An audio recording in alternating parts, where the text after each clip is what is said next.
നമസ്കാരം, middle east ന്യൂസിലേക്ക് സ്വാഗതം. ആദ്യം പ്രധാന തലക്കെട്ടുകൾ. സ്വകാര്യ കമ്പനികൾ തൊഴിലാളികളിൽ ജോലിക്കെടുക്കുമ്പോൾ പാലിക്കേണ്ട നിർദ്ദേശങ്ങളുമായി UAE മാനവശേഷി സ്വദേശീവൽക്കരണ മന്ത്രാലയം.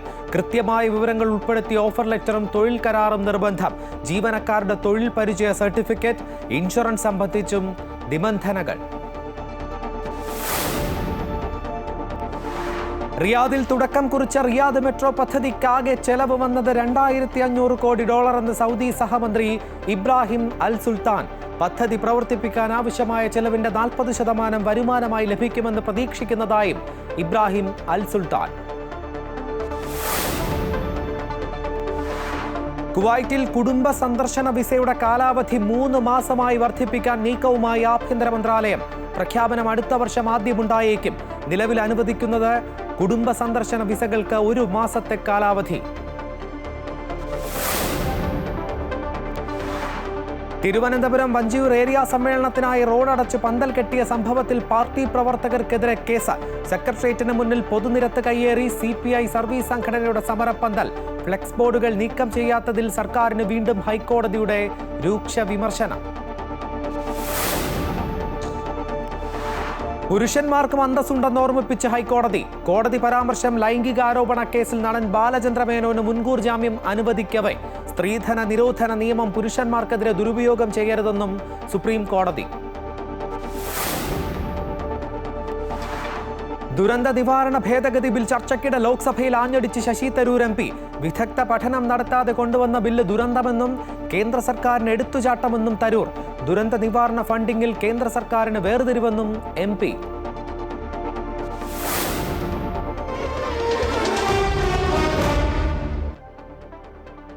സ്വകാര്യ കമ്പനികൾ തൊഴിലാളികളെ ജോലിക്കെടുക്കുമ്പോൾ പാലിക്കേണ്ട നിർദ്ദേശങ്ങളുമായി UAE മാനവശേഷി സ്വദേശീവൽക്കരണ മന്ത്രാലയം. കൃത്യമായ വിവരങ്ങൾ ഉൾപ്പെടുത്തിയ ഓഫർ ലെറ്ററും തൊഴിൽ കരാറും നിർബന്ധമാണെന്ന് നിർദ്ദേശങ്ങളിൽ പറയുന്നു.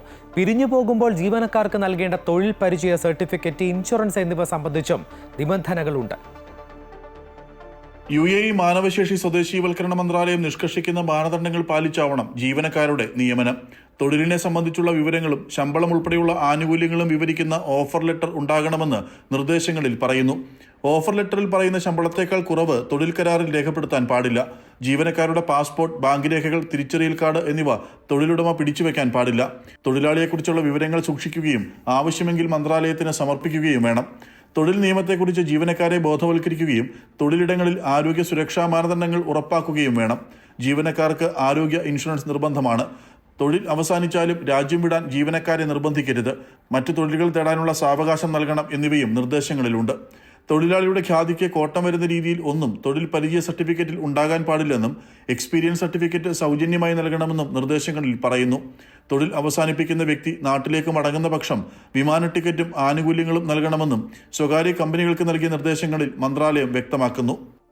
Amrita news, Abu Dhabi. സൗദിയിലെ റിയാദിൽ തുടക്കം കുറിച്ച റിയാദ് മെട്രോ പദ്ധതിക്കാകെ $2500 കോടി ചെലവ് വന്നതെന്ന് സൗദി സഹമന്ത്രിയും Riyadh royal commission acting CEO engineer Ibrahim al Sultan. തുടക്കത്തിൽ കണക്കാക്കിയ ചെലവിനേക്കാൾ 11% കൂടുതലാണിത്. റിയാദ് മെട്രോ പദ്ധതിയിൽ 1 കിലോമീറ്റർ നീളത്തിന് $16.6 കോടി ചെലവ് വന്നത്. ഇത് ആഗോളതലത്തിൽ ഏറ്റവും കുറഞ്ഞ ചെലവാണ്. ലോകത്ത് ഒറ്റയടയ്ക്ക് നടപ്പാക്കുന്ന ഏറ്റവും വലിയ മെട്രോ പദ്ധതിയാണ് റിയാദിലേത്. മെട്രോ പദ്ധതിക്ക് വേണ്ടി ചെലവഴിച്ച ഓരോ റിയാലിനും പ്രത്യക്ഷമായും പരോക്ഷമായും 3.5 റിയാൽ തോതിൽ നേട്ടം ലഭിക്കും. റിയാദ് മെട്രോ പദ്ധതിയിലൂടെ ലാഭം ലക്ഷ്യമിടുന്നില്ല. പദ്ധതി പ്രവർത്തിപ്പിക്കാൻ ആവശ്യമായ ചെലവിന്റെ 40% വരുമാനമായി ലഭിക്കുമെന്നാണ് പ്രതീക്ഷിക്കുന്നതെന്നും എഞ്ചിനീയർ ഇബ്രാഹിം അൽ സുൽത്താൻ പറഞ്ഞു. കുവൈറ്റിൽ കുടുംബ സന്ദർശന വിസയുടെ കാലാവധി 3 മാസമായി വർദ്ധിപ്പിക്കുവാൻ ആഭ്യന്തര മന്ത്രാലയം ആലോചിക്കുന്നു. അടുത്ത വർഷം ആദ്യം ഇത് സംബന്ധിച്ച പ്രഖ്യാപനം ഉണ്ടായേക്കും. നിലവിൽ കുടുംബ സന്ദർശന വിസകൾക്ക് 1 മാസത്തെ കാലാവധിയാണ് അനുവദിക്കുന്നത്.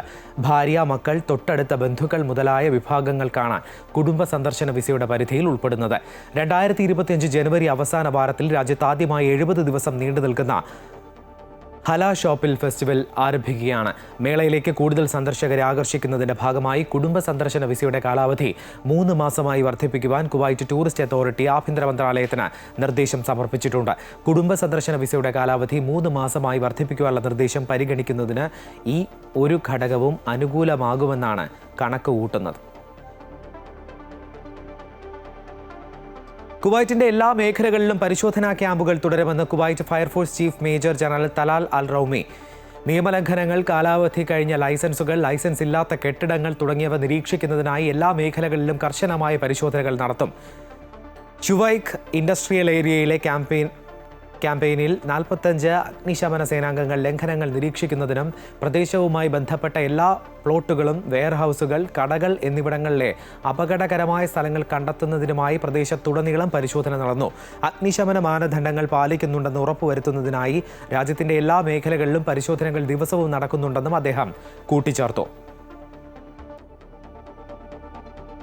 2034 ഫിഫ ലോകകപ്പിന് ആതിഥേയത്വം വഹിക്കാനുള്ള അവകാശം സൗദി അറേബ്യയ്ക്ക് നൽകുന്ന ഫിഫയുടെ ഔദ്യോഗിക പ്രഖ്യാപനം വന്നു. ഫിഫ പ്രഖ്യാപനം വന്ന ചരിത്ര നിമിഷമായി ഇന്ന് വൈകിട്ട് 5 മണിക്ക് തന്നെ സൗദി ജനത ആഘോഷങ്ങൾക്ക് തുടക്കം കുറിച്ചു. 2034 ലോകകപ്പിന് ആതിഥേയത്വം വഹിക്കാനുള്ള മത്സരത്തിൽ സൗദി സമർപ്പിച്ച ഫയലിന് 500-ൽ 419.8 റേറ്റിംഗ് ലഭിച്ചതായി ഫിഫ പ്രഖ്യാപിച്ചിരുന്നു. ലോകകപ്പ് ചരിത്രത്തിലെ ഏറ്റവും ഉയർന്ന റേറ്റിംഗാണ് സൗദി അറേബ്യ നേടിയത്.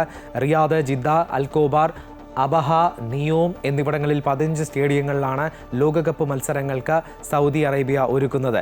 ഇതിൽ 8 റിയാദിലാകും. UAE-യിലെ ആദ്യ CSI ദേവാലയമായി ദുബായ് CSI മലയാളം ഇടവകയുടെ ഗായക സംഘത്തിന്റെ ആഭിമുഖ്യത്തിലുള്ള ക്രിസ്മസ് ഗാന ശുശ്രൂഷ ദുബായ് ഊദ് മേത്തയിലെ ഹോളി ട്രിനിറ്റി ചർച്ചിൽ നടന്നു. CSI ഇടവകയും ഗായക സംഘവും സ്ഥാപിതമായിട്ട് 50 വർഷം പൂർത്തീകരിച്ചു എന്ന പ്രത്യേകതയും ഈ വർഷത്തെ കരോൾ സർവീസിന് ഉണ്ട്. 1975-ൽ JE മാത്യുവിന്റെ നേതൃത്വത്തിൽ 12 അംഗങ്ങളോടെ ആരംഭിച്ച ഗായക സംഘത്തിൽ ഇന്ന് 90 അംഗങ്ങളുണ്ട്. 55 അംഗങ്ങൾ അടങ്ങിയ ജൂനിയർ ക്വയറും ഗായക സംഘത്തിന്റെ ഭാഗമാണ്. ജൂബി എബ്രഹാം, ജിനോ മാത്യു ജോയ് എന്നിവർ നേതൃത്വം നൽകി. ഇടവക വികാരി റവറൻഡ് രാജു ജേക്കബ് ശുശ്രൂഷകൾക്ക് മുഖ്യ കാർമ്മികത്വം വഹിച്ചു. റവറൻഡ് സ്റ്റീഫൻ മരിയൻ ക്രിസ്തുമസ് സന്ദേശം നൽകി. റവറൻഡ് പ്രേം മിത്ര ആശംസ പറഞ്ഞു. Reverend Charles M. Rejil, reverend Biju Kunjamman, reverend Bright Mohan എന്നിവർ സഹകാർമ്മികത്വം വഹിച്ചു.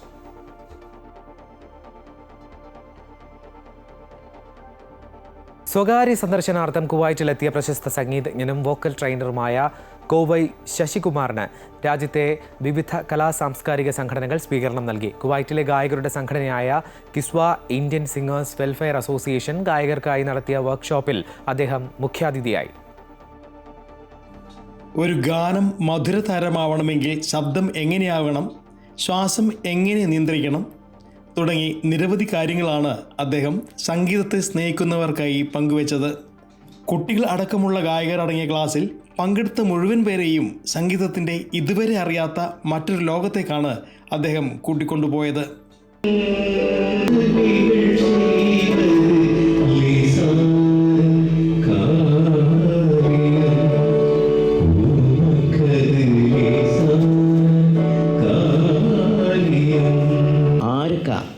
മേലെ പാടാൻ പറ്റാത്തതെന്ന് പറ. ബ്രീത്താണ്. ഇപ്പോൾ ചില പേർക്ക് ഒരു സൈഡിൽ ബ്രീത്ത് ഇങ്ങനെ പോകുന്നു കാണാം, ഈ സൈഡിൽ ഉണ്ടാവില്ല. പിന്നെ ഇവരെല്ലാവരും വന്നിട്ട് സോഫ്റ്റായിട്ട് സംസാരിക്കണം, ഭയങ്കര ശബ്ദത്തിൽ സംസാരിക്കരുത്. ദാസേട്ടൻ കണ്ടില്ലേ സംസാരിക്കുന്നത്, SP സാർ കണ്ടില്ലേ, ചിത്ര അവർ സംസാരിക്കുന്നില്ലേ, അവരൊക്കെ എനിക്ക് നാളെ പാടണം, ഇവർ നന്നായിട്ട് പാടിയാലേ നമുക്ക് കേൾക്കാൻ പറ്റുള്ളൂ, മറ്റുള്ള ആൾക്കാർ എൻജോയ് ചെയ്യുള്ളൂ. അപ്പോൾ അതിന് വേണ്ടിയിട്ട് എന്താ പറയുന്നത്, അവരൊക്കെ ഈ ബ്രീത്തിങ് കൂടെ പാടി പാടി പാടി പാടി പാടി ഒരു ദിവസം കൂടെ പാടാത്ത ദിവസം ഉണ്ടാവില്ല. അതേമാതിരി നിങ്ങൾ മൂളിപ്പാട്ട് പാടുന്നതാണ് ഏറ്റവും വലിയ ഒരു ട്രെയിനിങ് ഞാൻ പറയുന്നത്. Anil K. Nambiar, Amrita news, Kuwait. മറ്റു വാർത്തയിലേക്ക് പോയാൽ സംസ്ഥാനത്ത് 31 തദ്ദേശ വാർഡുകളിലേക്ക് നടന്ന ഉപതെരഞ്ഞെടുപ്പിൽ LDF-ന് കനത്ത തിരിച്ചടി. പാലക്കാട് തച്ചൻപാറ അടക്കം 3 പഞ്ചായത്തുകൾ ഇടതിന് നഷ്ടമാകും. തച്ചൻപാറയ്ക്ക് പുറമെ തൃശൂർ, നാട്ടിക, ഇടുക്കി, കരിമണ്ണൂർ പഞ്ചായത്തുകളിലാണ് ഭരണമാറ്റം. 3 പഞ്ചായത്തുകളിലും UDF അട്ടിമറി വിജയം നേടി. കോട്ടയം അതിരമ്പുഴ 3-ാം വാർഡും കൊല്ലം പടിഞ്ഞാറേക്കല്ലട 8-ാം വാർഡും LDF പിടിച്ചെടുത്തു. കണ്ണൂർ, കണിച്ചാൽ, മാടായി പഞ്ചായത്തുകൾ LDF നിലനിർത്തി. 17 UDF-ഉം 11 LDF-ഉം 3 വാർഡിൽ BJP-യും വിജയിച്ചു. തൃശൂർ നാട്ടികയിൽ UDF-ന് അട്ടിമറി വിജയമാണ്. ചൊവ്വന്നൂർ പഞ്ചായത്ത് 3-ാം വാർഡ് UDF-ഉം കൊടുങ്ങല്ലൂർ നഗരസഭ 41-ാം വാർഡ് NDA-യും നിലനിർത്തി. ചാലിശ്ശേരി പഞ്ചായത്തിൽ തച്ചമ്പാറ സീറ്റ് കൂടി ലഭിച്ചതോടെ UDF അംഗബലം 8 ആയി. കൊടുവായൂർ പഞ്ചായത്തിലെ 13-ാം വാർഡായ കോളോട്ട് CPM നിലനിർത്തി. കൊല്ലം ഏരൂർ ഗ്രാമപഞ്ചായത്ത് 17-ാം വാർഡ് LDF ജയിച്ചു. ചടയമംഗലം ഗ്രാമപഞ്ചായത്ത് 5-ാം വാർഡ് LDFിൽ നിന്ന് UDF പിടിച്ചെടുത്തു. കുന്നത്തൂർ ഗ്രാമപഞ്ചായത്ത് തെക്കേമുറി വാർഡ് BJPയിൽ നിന്ന് LDF പിടിച്ചെടുത്തു. പത്തനംതിട്ട എഴുമറ്റൂർ 5-ാം വാർഡ് കോൺഗ്രസിൽ നിന്നും BJP പിടിച്ചെടുത്തു. നിരണം 7-ാം വാർഡ് UDFിനാണ്. കോന്നി അരുവാപ്പുലം പഞ്ചായത്ത് 12-ാം വാർഡ് LDF നിലനിർത്തി. കോന്നി ബ്ലോക്ക് പഞ്ചായത്ത് ഇളകൊല്ലൂർ ഡിവിഷനിൽ UDF സ്ഥാനാർത്ഥി ജയിച്ചു. Pandalam block panchayat Vallana division UDF നിലനിർത്തി. Idukki Karimannoor panchayat Pannur ward, Idukki block panchayat Kanjikuzhi ward, Alappuzha Pathiyoor panchayat 12-ാം വാർഡ് എന്നിവ UDF ജയിച്ചു. മഞ്ചേരി നഗരസഭ കരുവമ്പ്രം വാർഡ് CPMൽ നിന്ന് കോൺഗ്രസ് പിടിച്ചെടുത്തു. കോട്ടയം ഈരാറ്റുപേട്ട നഗരസഭ 16-ാം വാർഡ് UDF നിലനിർത്തി. കോട്ടയം കാരശ്ശേരി ഗ്രാമപഞ്ചായത്തിലെ 18-ാം വാർഡ് ആനയാംകുന്ന് വെസ്റ്റിൽ UDF വിജയിച്ചു. മലപ്പുറം ആലക്കോട് പഞ്ചായത്തിൽ 18-ാം വാർഡ് പെരുമുക്ക് UDFിൽ നിന്ന് LDF പിടിച്ചെടുത്തു. തിരുവനന്തപുരം വെള്ളറട പഞ്ചായത്തിലെ കരിക്കാമൻകോട് വാർഡ് BJP നിലനിർത്തി. വിവിധ ബ്യൂറോകൾക്കൊപ്പം ന്യൂസ് ഡെസ്ക് അമൃത TV. അനധികൃത ഫ്ലെക്സ് ബോർഡുകൾ റോഡരികിൽ നിന്നും നീക്കം ചെയ്യുന്നതിൽ മെല്ലപ്പേക്കു നടത്തുന്ന സർക്കാരിന് വീണ്ടും ഹൈക്കോടതിയുടെ രൂക്ഷ വിമർശനം. രാഷ്ട്രീയക്കാരുടെ മുഖം ചിത്രീകരിച്ച ഫ്ലെക്സുകളാണ് വഴിയോരങ്ങൾ മലീമസമാക്കുന്നതെന്ന് കോടതി അഭിപ്രായപ്പെട്ടു. ഹൈക്കോടതി ഉത്തരവിന് ശേഷം എത്ര ഫ്ലെക്സുകൾ നീക്കം ചെയ്തു, എത്ര കേസുകളെടുത്തു, എത്ര തുക പിഴ ഈടാക്കി എന്നതിന്റെ കണക്കുകൾ ഹാജരാക്കാൻ കോടതി നിർദ്ദേശിച്ചു. രാഷ്ട്രീയ പാർട്ടികളുടെ ഫ്ലെക്സുകളും നീക്കം ചെയ്തതിന് പ്രത്യേക കണക്ക് വേണമെന്നും കോടതി കൂട്ടിച്ചേർത്തു. കോടതി ഉത്തരവ് നടപ്പിലാക്കുവാൻ ധൈര്യം വേണമെന്നും കോടതി പറഞ്ഞു. സർക്കാരിന്റെ ഭാഗമായിട്ടുള്ള ബോർഡുകളെങ്കിലും ഇത്തരത്തിൽ അനധികൃതമായി സ്ഥാപിക്കരുതെന്ന് ഉത്തരവിറക്കാൻ കഴിയുമോ എന്നും ജസ്റ്റിസ് ദേവൻ രാമചന്ദ്രൻ ചോദിച്ചു. തിരുവനന്തപുരത്ത് റോഡടച്ച ഏരിയ സമ്മേളനം നടത്തിയതിൽ തെറ്റ് സംബന്ധിച്ച് CPM. ഹൈക്കോടതിയുടെ വിമർശനത്തിന് പിന്നാലെ വഞ്ചിയൂർ ഏരിയ സെക്രട്ടറി 1-ാം പ്രതിയാക്കി 31 പേർക്കെതിരെ പോലീസ് കേസെടുത്തു. കോടതി വിധി കാറ്റിൽ പറത്തി CPIയുടെ സർവീസ് സംഘടനയും സെക്രട്ടേറിയറ്റ് നടയിൽ റോഡ് കയ്യേറി രാപ്പകൽ സമരം നടത്തി. ജോയിന്റ് കൗൺസിലിലെ 150 പേർക്കെതിരെ പോലീസ് കേസെടുത്തു. വഞ്ചിയൂർ കോടതിക്ക് തൊട്ടടുത്തായിരുന്നു CPMന്റെ ഏരിയ സമ്മേളനം റോഡ് ഗതാഗതം പൂർണ്ണമായും തടസ്സപ്പെടുത്തി നടത്തിയത്. റോഡ് അടച്ചു നടത്തിയ സമ്മേളനത്തിനെതിരെ ശക്തമായ പ്രതിഷേധമുയർന്നപ്പോൾ റോഡ് പണി നടക്കുന്നതിനാൽ വഴിയടക്കേണ്ടി വന്നു എന്നായിരുന്നു നേതാക്കളുടെ വിശദീകരണം. കണ്ടാലറിയാവുന്ന 500 പേർക്കെതിരെ വഞ്ചിയൂർ പോലീസ് കേസെടുത്ത് തലയൂരാൻ ശ്രമിച്ചെങ്കിലും ഹൈക്കോടതിയിൽ നിന്നുണ്ടായത് അതിരൂക്ഷ വിമർശനമായിരുന്നു. ബുധനാഴ്ച SHO നേരിട്ട് ഹാജരാകണമെന്ന് ഉത്തരവിട്ടതോടെ ഗത്യന്തരമില്ലാതെ വഞ്ചിയൂർ ഏരിയ സെക്രട്ടറിയെ 1-ാം പ്രതിയാക്കി 31 പേർക്കെതിരെ പോലീസ് കേസെടുത്തു. സംഭവം വിവാദമായതോടെ തെറ്റുപറ്റിയതായി CPM ജില്ലാ സെക്രട്ടറി ഏറ്റുപറയുകയും ചെയ്തു. നിശ്ചയമായിട്ടും ഇത്തരം കാര്യങ്ങൾ ഇനി മേലിൽ ഉണ്ടാകാതിരിക്കുന്നതിന് വേണ്ടിയിട്ടുള്ള ഒരു നല്ല ശ്രദ്ധ പാർട്ടി കൃത്യമായിട്ടത് എടുക്കുന്നതാണ്. മേലിലത് ഒരിക്കലും ആവർത്തിക്കാതിരിക്കാൻ വേണ്ടിയിട്ടുള്ള ശ്രദ്ധ ആവശ്യമായ കാര്യങ്ങൾ ചെയ്യും. CPMന് പുറമെ CPIയുടെ സർവീസ് സംഘടനയായ ജോയിന്റ് കൗൺസിലും സമാന രീതിയിൽ സെക്രട്ടേറിയറ്റ് നടയിൽ റോഡ് കയ്യേറി രാപ്പകൽ സമരം നടത്തി. 36 മണിക്കൂർ നീണ്ട സമരം സെക്രട്ടേറിയറ്റിന് മുന്നിലെ നടപ്പാതയ്ക്ക് കുറുകെ പന്തൽ കെട്ടിയായിരുന്നു. വിവാദമായതോടെ ജോയിന്റ് കൗൺസിലിന്റെ സമരത്തിനെതിരെ പോലീസ് കേസെടുത്തു. കൗൺസിൽ ഭാരവാഹികളടക്കം 150 പേർക്കെതിരെ ഉച്ചയോടുകൂടിയാണ് കന്റോൺമെന്റ് പോലീസ് കേസെടുത്തത്. എന്നാൽ അതിനുശേഷവും അതേ രീതിയിൽ തന്നെ മാറ്റമില്ലാതെ വൈകിട്ട് 6 മണിവരെയും സമരം തുടർന്നു. അമൃത ന്യൂസ്, തിരുവനന്തപുരം. സ്ത്രീധന നിരോധന നിയമം ദുരുപയോഗം ചെയ്യരുതെന്ന് സുപ്രീം കോടതി. വ്യക്തിപരമായ പകപോക്കലിന് നിയമം ഉപയോഗിക്കുന്നുവെന്നും ഭർത്താവിനും ഭർത്താവിന്റെ കുടുംബാംഗങ്ങൾക്കുമെതിരെ ഇതിലൂടെ കള്ളക്കേസുകൾ നൽകുന്നുവെന്നുമാണ് സുപ്രീം കോടതിയുടെ വിമർശനം. സ്ത്രീകൾക്ക് നീതി ഉറപ്പാക്കാനാണ് പല നിയമങ്ങളും രാജ്യത്ത് നടപ്പാക്കുന്നതെന്നും ഇത് മറ്റുള്ളവർക്ക് അനീതിയായി മാറാൻ പാടില്ലെന്നും സുപ്രീം കോടതി പറഞ്ഞു. പ്രതികാരമായി നിയമം ഉപയോഗിക്കുന്നതിനെതിരെ ജാഗ്രത വേണമെന്നും കോടതി വ്യക്തമാക്കി. Justice BV Nagarathna, N Koteswar Singh എന്നിവരടങ്ങിയ ബെഞ്ചിന്റേതാണ് പരാമർശം. തമിഴ്നാട്ടിലെ ജോളാർപേട്ടിലെ റെയിൽവേ ഉദ്യോഗസ്ഥനായ ഭർത്താവിനും കുടുംബത്തിനുമെതിരെ ഭാര്യ നൽകിയ കേസ് പരിഗണിക്കവെയാണ് കോടതി പരാമർശം. ഗാർഹിക തർക്ക കേസുകൾ രാജ്യത്ത് വർദ്ധിക്കുന്നുവെന്ന് പറഞ്ഞ കോടതി ചിലർ നിയമങ്ങൾ ദുരുപയോഗം ചെയ്യുന്നുവെന്നും അത് കോടതിയുടെ ശ്രദ്ധയിൽ വന്നിട്ടുണ്ട് എന്നും പറഞ്ഞു. വൈരാഗ്യം തീർക്കാൻ നിയമം ഉപയോഗിക്കരുത്. വ്യക്തമായ തെളിവുകളില്ലാതെ പലപ്പോഴും കേസെടുക്കാറുണ്ട്. ഇത് അനുവദിക്കാനാകില്ലെന്നും ഇത്തരം കേസുകൾ വന്നാൽ ജുഡീഷ്യൽ റിവ്യൂ വേണമെന്നും മതിയായ തെളിവുകളില്ലെങ്കിൽ കേസ് തള്ളിക്കളയണമെന്നും കീഴ്ക്കോടതികൾക്ക് സുപ്രീംകോടതി നിർദ്ദേശം നൽകി. News desk Amrita TV. Hema committee റിപ്പോർട്ടിന്റെ അടിസ്ഥാനത്തിൽ രജിസ്റ്റർ ചെയ്ത 32 കേസുകളിൽ അന്വേഷണം തുടരുന്നതായി സർക്കാർ ഹൈക്കോടതിയെ അറിയിച്ചു. രജിസ്റ്റർ ചെയ്ത 4 കേസുകളിൽ തെളിവില്ലാത്തതിനാൽ അന്വേഷണം അവസാനിപ്പിച്ചു. ഒരു പരാതിക്കാരുടെ മാത്രം മൊഴിയിൽ 11 കേസുകൾ രജിസ്റ്റർ ചെയ്തുവെന്നും പ്രത്യേക അന്വേഷണ സംഘം കോടതിയെ അറിയിച്ചു. ഹേമ കമ്മിറ്റിയിൽ പേരുള്ള എല്ലാവരെയും SIT ബന്ധപ്പെട്ടോ എന്ന് WCC കോടതിയിൽ സംശയം പ്രകടിപ്പിച്ചു. റിപ്പോർട്ടിൽ പേരുള്ള എല്ലാവരുമായി സംസാരിച്ചെന്ന് സർക്കാർ മറുപടി നൽകി. അന്വേഷണ പുരോഗതി റിപ്പോർട്ട് ഹൈക്കോടതിയിൽ സമർപ്പിച്ചു. ഹർജി ഈ മാസം 19-ന് വീണ്ടും പരിഗണിക്കും.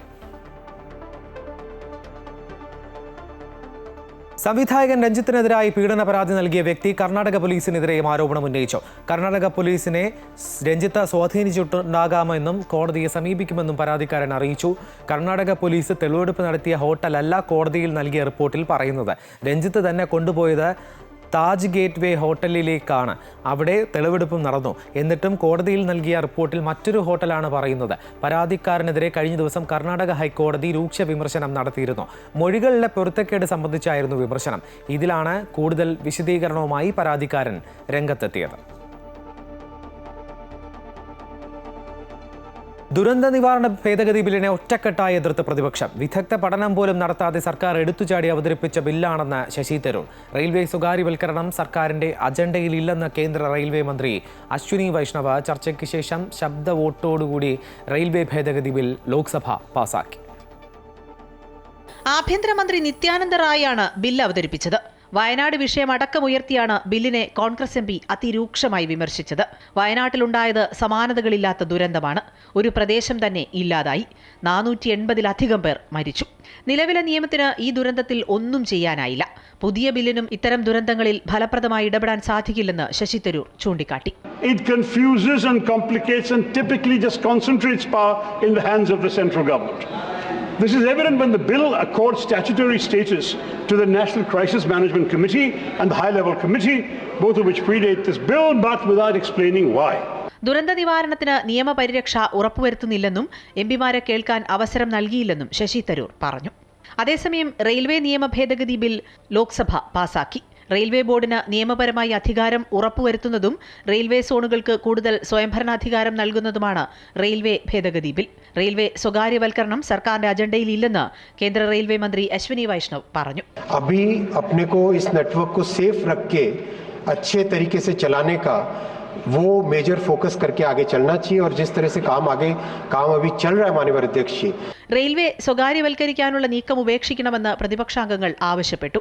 സർവകക്ഷി സംഘത്തിന്റെ പരിശോധനയ്ക്കായി ബിൽ കൈമാറണമെന്നും മുതിർന്ന പൗരന്മാർക്കുണ്ടായിരുന്ന ഇളവുകൾ പുനഃസ്ഥാപിക്കണമെന്നും പ്രതിപക്ഷം ആവശ്യപ്പെട്ടിരുന്നു. News desk Amrita TV. സംസ്ഥാന കോൺഗ്രസിലെ പുനഃസംഘടനയെ ചൊല്ലിയുള്ള പരസ്യ പ്രതികരണങ്ങളിൽ ഹൈക്കമാൻഡിന് അതൃപ്തി. KPCC അധ്യക്ഷനെ മാറ്റുന്നതിനെക്കുറിച്ചുള്ള ചർച്ചകൾ ഇപ്പോഴില്ല എന്നും ഇക്കാര്യത്തിൽ പരസ്യ പ്രസ്താവനകൾ പാടില്ല എന്നും കേന്ദ്ര നേതൃത്വം കർശന നിർദ്ദേശം നൽകി. അതേസമയം നേതൃമാറ്റ ചർച്ചകൾ നടന്നിട്ടില്ല എന്ന് ആവർത്തിച്ച് സംസ്ഥാന നേതാക്കളും രംഗത്ത് വന്നു. ഉപതെരഞ്ഞെടുപ്പിന് ശേഷം നേതൃമാറ്റമെന്ന ആവശ്യം സംസ്ഥാന കോൺഗ്രസിൽ ഒരു വിഭാഗം ശക്തമായി ഉയർത്തിയിരുന്നു.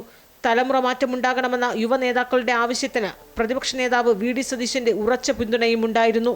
എന്നാൽ KPCC അധ്യക്ഷനെ മാറ്റണമെന്ന ചർച്ചകൾ സജീവമായപ്പോൾ മുതിർന്ന നേതാക്കൾ ഒറ്റക്കെട്ടായി K സുധാകരനെ പിന്തുണച്ചു. ഇതോടെ പരസ്യ പ്രതികരണങ്ങൾ ഉടലെടുത്തു. പുനഃസംഘടനാ ചർച്ചകൾ സജീവമാകുകയും സതീശനും സുധാകരനും വ്യത്യസ്ത ചെയ്തികളിലാണ് എന്ന വിലയിരുത്തൽ ശക്തി പ്രാപിക്കുകയും ചെയ്തു. പ്രശ്നം വഷളാകുന്ന ഘട്ടമെത്തിയപ്പോഴാണ് കേന്ദ്ര നേതൃത്വം ഇടപെടുന്നത്.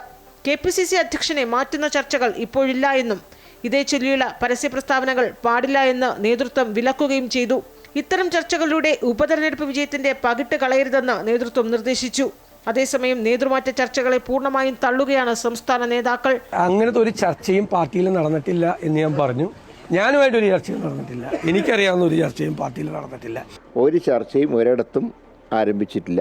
എല്ലാ ഘടകങ്ങളുമായി ചർച്ച ചെയ്തതിന് ശേഷം മാത്രമേ ഇക്കാര്യത്തിൽ തീരുമാനം എടുക്കൂ എന്നവർ സൂചിപ്പിച്ചിട്ടുണ്ട്. മാത്രമല്ല അതിൻ്റെ പേരിൽ വിവാദം വേണ്ട, പരസ്യ പ്രസ്താവനകളും ആവശ്യമില്ല എന്ന് വ്യക്തമായിട്ട് AICC നിർദ്ദേശം നൽകിയിട്ടുണ്ട്. തദ്ദേശ തെരഞ്ഞെടുപ്പിനായി കളമൊരുങ്ങുന്ന വേളയിൽ ഒറ്റക്കെട്ടായി അച്ചടക്കത്തോടെ നേതാക്കൾ മുന്നിട്ട് നിന്നാൽ മാത്രമേ വരുന്ന നിയമസഭാ തെരഞ്ഞെടുപ്പിനായി പാർട്ടിയെ സജ്ജമാക്കാനാകൂ എന്ന വിലയിരുത്തലിലാണ് ഹൈക്കമാൻഡ്.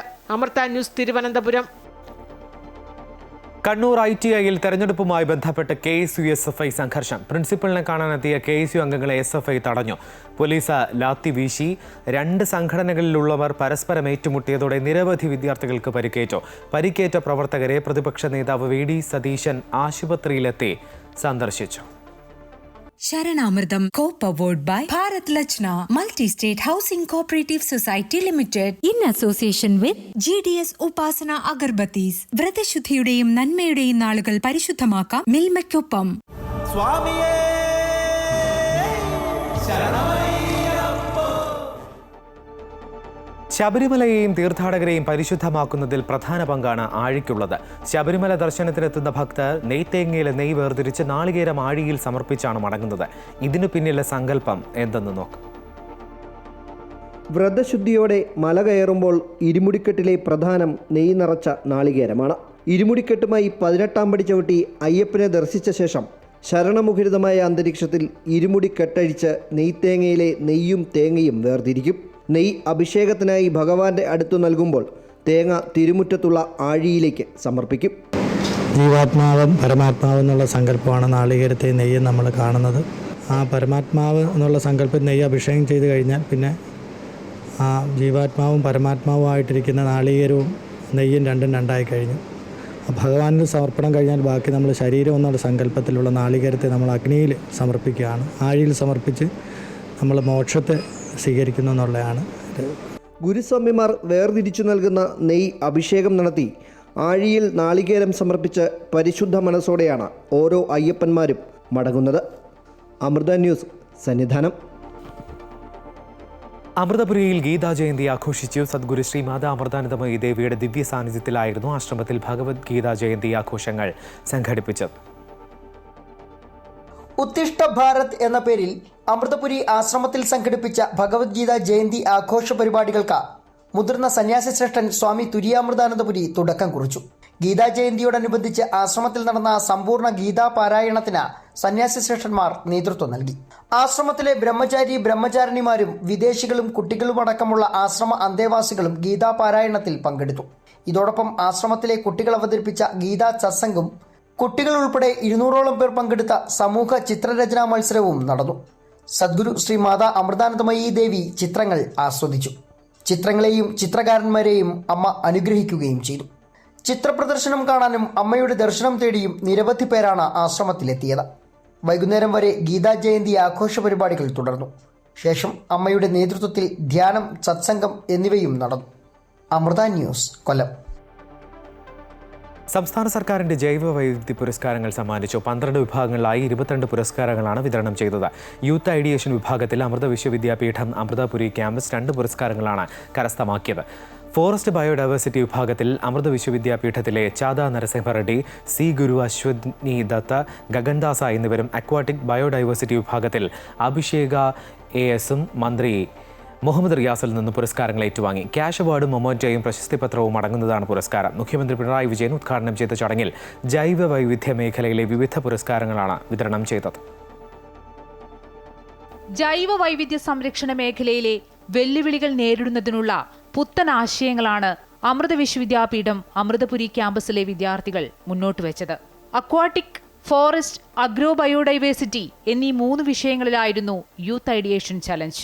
ഫോറസ്റ്റ് ബയോഡൈവേഴ്സിറ്റി വിഭാഗത്തിൽ 1ാം സ്ഥാനം നേടിയ അമൃത വിശ്വവിദ്യാപീഠം ക്യാമ്പസിലെ ചദ്ദ നരസിംഹ റെഡ്ഡി, ഗഗൻദോസ് ചാപ്പ, ഗുരു അശ്വനി ദത്ത് എന്നിവർ ചേർന്ന് മന്ത്രി മുഹമ്മദ് റിയാസിൽ നിന്ന് പുരസ്കാരം ഏറ്റുവാങ്ങി. 25,000 രൂപയും മെമന്റോയും പ്രശസ്തിപത്രവും അടങ്ങുന്നതാണ് പുരസ്കാരം.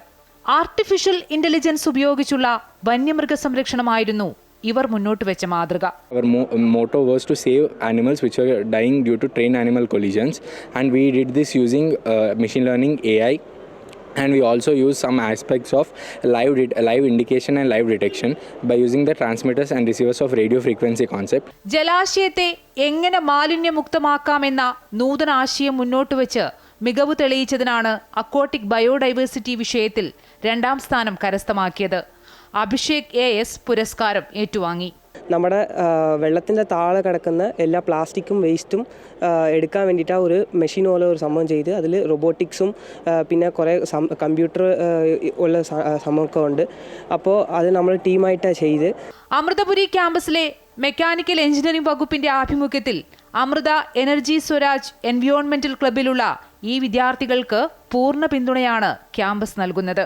തിരുവനന്തപുരത്ത് മുഖ്യമന്ത്രി പിണറായി വിജയൻ ഉദ്ഘാടനം ചെയ്ത ചടങ്ങിലായിരുന്നു പുരസ്കാര വിതരണം. ഈ ക്ലബിൻ്റെ പ്രധാന ഉദ്ദേശം പ്രകൃതി സംരക്ഷണത്തിന് എങ്ങനെ നൂതന സയൻസ് ഡ്രിവൺ സൊല്യൂഷൻസ് നമുക്ക് അപ്ലൈ ചെയ്ത് സൊല്യൂഷൻസ് സമൂഹത്തിലെ പ്രകൃതിയുടെ പൊല്യൂഷൻ പ്രശ്നങ്ങൾ കണ്ടുപിടിക്കാനായിട്ട് ഉപയോഗിക്കാൻ പറ്റുമെന്നുള്ളതാണ്. ജൈവ വൈവിധ്യ സംരക്ഷണ രംഗത്തെ നൂതന ആശയങ്ങൾ ലക്ഷ്യമിട്ടാണ് ജൈവ വൈവിധ്യ ബോർഡ് യൂത്ത് ഐഡിയേഷൻ ചലഞ്ച് സംഘടിപ്പിക്കുന്നത്. വിവിധ മേഖലകളിലെ ജൈവ വൈവിധ്യ പ്രവർത്തനങ്ങൾ പരിഗണിച്ച് 12 വിഭാഗങ്ങളിലായി 22 പുരസ്കാരങ്ങളാണ് സംസ്ഥാന ജൈവ വൈവിധ്യ ബോർഡ് സമ്മാനിച്ചത്. അമൃത ന്യൂസ്, തിരുവനന്തപുരം. ആരോഗ്യ പരിപാലന മേഖലയിൽ അതിനൂതന സോഫ്റ്റ്വെയർ സംവിധാനങ്ങൾ പുറത്തിറക്കിയ അമൃത ടെക്നോളജീസ്. അത്യാധുനിക സാങ്കേതിക സാധ്യതകൾ ഉപയോഗിച്ചുള്ള Amrita insight, smart DX, smart notes തുടങ്ങിയ നിരവധി പുത്തൻ സംവിധാനങ്ങളാണ് അമൃത ടെക്നോളജീസ് പുറത്തിറക്കിയത്. ആരോഗ്യ സാങ്കേതിക രംഗത്ത് 22 വർഷം പൂർത്തിയാക്കുന്ന വേളയിലാണ് അമൃത പുതിയ നേട്ടങ്ങളും അവതരിപ്പിച്ചിരിക്കുന്നത്. മൂന്നാറിൽ സംഘടിപ്പിച്ച വാർഷികാഘോഷ പരിപാടിയിലാണ് അത്യാധുനിക സാങ്കേതിക സാധ്യതകൾ ഉപയോഗിച്ചുള്ള തങ്ങളുടെ ഏറ്റവും പുതിയ സംവിധാനങ്ങളായ Amrita insight, smart DX, smart notes എന്നിങ്ങനെ നിരവധി ഐറ്റംസ് അമൃത ടെക്നോളജീസ് അവതരിപ്പിച്ചത്. രോഗികളുടെ ആവശ്യങ്ങൾ വിശകലനം ചെയ്ത് അവർക്കാവശ്യമായ വിവരങ്ങളും നിർദ്ദേശങ്ങളും നൽകുന്ന സെർച്ച് എഞ്ചിനാണ് അമൃത ഇൻസൈറ്റ്. രോഗികളുടെ ക്ലിനിക്കൽ നോട്ടുകളും ലാബ് റിസൾട്ടുകളും വിശകലനം ചെയ്ത് കൃത്യമായ ചികിത്സാ രീതി നിർദ്ദേശിക്കുന്ന സംവിധാനമാണ് സ്മാർട്ട് DX. ക്ലിനിക്കൽ നോട്ടുകൾ ശേഖരിക്കുന്നതിനും ചികിത്സാ രീതി തെരഞ്ഞെടുക്കുന്നതിനും ഡോക്ടർമാരെയും ആരോഗ്യ പ്രവർത്തകരെയും സ്മാർട്ട് നോട്ട്സ് സഹായിക്കുന്നു. പൂർണ്ണമായും ആർട്ടിഫിഷ്യൽ ഇന്റലിജൻസ് ഉപയോഗിച്ച് പ്രവർത്തിക്കുന്നവയാണ് ഇവ. ഇതിനു പുറമെ ആശുപത്രികളുടെ പ്രവർത്തനങ്ങൾ ത്വരിതവും കൂടുതൽ കാര്യക്ഷമവുമാക്കാൻ സഹായിക്കുന്ന 15ഓളം സോഫ്റ്റ്വെയറുകളും പുറത്തിറക്കി. ആരോഗ്യ സംരക്ഷണ രീതികൾ മെച്ചപ്പെടുത്തുന്നതിന് സാങ്കേതിക വിദ്യയുടെ നൂതന സാധ്യതകൾ ഉപയോഗപ്പെടുത്തുന്നതിനുമുള്ള തങ്ങളുടെ പ്രതിബദ്ധതയാണ് ഇത്തരത്തിലുള്ള ഓരോ കണ്ടുപിടുത്തങ്ങളിലും പ്രതിഫലിക്കുന്നതെന്ന് അമൃത ടെക്നോളജി CEO പ്രദീപ് അച്ചൻ അറിയിച്ചു. പ്രവർത്തനക്ഷമതയും സാങ്കേതിക വിദ്യയും കൈകോർക്കുന്ന അതിനൂതന ആരോഗ്യ സംരക്ഷണ ശൃംഖലയാണ് അമൃത ടെക്നോളജീസ് ലക്ഷ്യം വയ്ക്കുന്നതെന്നും അദ്ദേഹം കൂട്ടിച്ചേർത്തു. തുടർന്ന് കലാപരിപാടികളും നടന്നു. ഹരിവരാസനം നൃത്താവിഷ്കാരമാക്കി ശബരിമലയിൽ അവതരിപ്പിച്ച ശ്രദ്ധേയയായ വിഷ്ണുപ്രിയ രാജേഷിന്റെ ഭരതനാട്യവും അരങ്ങേറി. അമൃത ന്യൂസ്, കൊല്ലം.